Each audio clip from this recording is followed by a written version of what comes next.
ഏറ്റവും കൂടുതൽ ഞാൻ പഠിക്കുന്നത് പാറപ്പുറത്ത് കിടന്നുകൊണ്ടായിരിക്കും. എല്ലാവരെ പോലെ ഞാൻ രാത്രി ഇരുന്നിട്ടോ പുലർച്ചയ്ക്ക് എണിച്ചിട്ടോ ഒരുപാട് സമയമൊന്നും പഠിക്കത്തില്ല. പശുവിനെ നോക്കുന്ന ഇടയിൽ തന്നെ പഠനവും നടക്കും. അപ്പൊ അവിടെ പാറയിലിരുന്ന് ഇങ്ങനെ പഠിക്കും. കാരണം നല്ലൊരു ബ്യൂട്ടിഫുൾ ആയ സ്ഥലമാണ് വീട്ടിൽ. അപ്പൊ അവിടെ ഇരുന്ന് പശുവും മേയ്ക്കൽ നടക്കും, പഠനവും നടക്കും. അങ്ങനെ പഠിച്ച് ചിലപ്പോൾ കിടന്നുകൊണ്ട് പഠിക്കുന്ന സമയത്ത് ഒരു വൈകുന്നേരം ദിവസം കൊച്ചിൻ ടു ബാംഗ്ലൂർ ഒരു ഫ്ലൈറ്റ് പോകും. ആ ഫ്ലൈറ്റിൽ ഞാൻ പോകുന്ന പോലെ ഒരു സ്വപ്നം കാണുമായിരുന്നു. ആ ഫ്ലൈറ്റിൽ ഞാൻ പോകുന്ന പോലെ ആ ഫ്ലൈറ്റിൽ ഇരുന്നു കൊണ്ട് താഴെ ശരിക്കും നോക്കുമ്പോൾ വീട്ടിന് മോള് കൂടെ പോകുന്ന പോലെ തന്നെയായിരുന്നു കാണുന്നുണ്ടാവുക. ഞാൻ ചിന്തിച്ചത് ആ ഫ്ലൈറ്റിൽ പോകുന്ന പോലെയും ആ ഫ്ലൈറ്റിൽ പോകുമ്പോൾ എൻ്റെ വീട്ടിന് മോള് പോകുന്ന പോലെയും വീട്ടിലോട്ട് തന്നെ പൂ വിതറുന്ന പോലെയും എന്നൊക്കെ സ്വപ്നം കാണുമായിരുന്നു.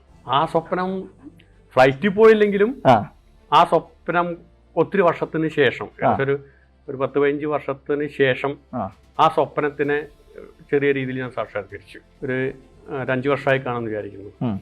ഫ്ലൈറ്റിൽ പോകാൻ പറ്റിയില്ലെങ്കിലും ഞാൻ എൻ്റെ വീട്ടിൽ മുകളിലൂടെ ഞാനും എൻ്റെ ഫാമിലി, അനിയൻ, അനിയത്തി, ഫാമിലി എല്ലാവരും നിർത്തിക്കൊണ്ട് എൻ്റെ വീട്ടിന് മുകളിലൂടെ ഹെലികോപ്റ്റർ കൊണ്ടുവന്ന് ഈ അന്ന് കണ്ട സ്വപ്നത്തെ ഹെലികോപ്റ്റർ കൊണ്ടുവന്ന് റൗണ്ട് ചെയ്ത് താഴെ അമ്മയെ വീട്ടിന് മുമ്പിൽ അമ്മയെ താഴത്ത് നിർത്തിക്കൊണ്ട് ടാറ്റ കാണിച്ച് വീട്ടിൽ ചുറ്റും റൗണ്ട് ചെയ്ത്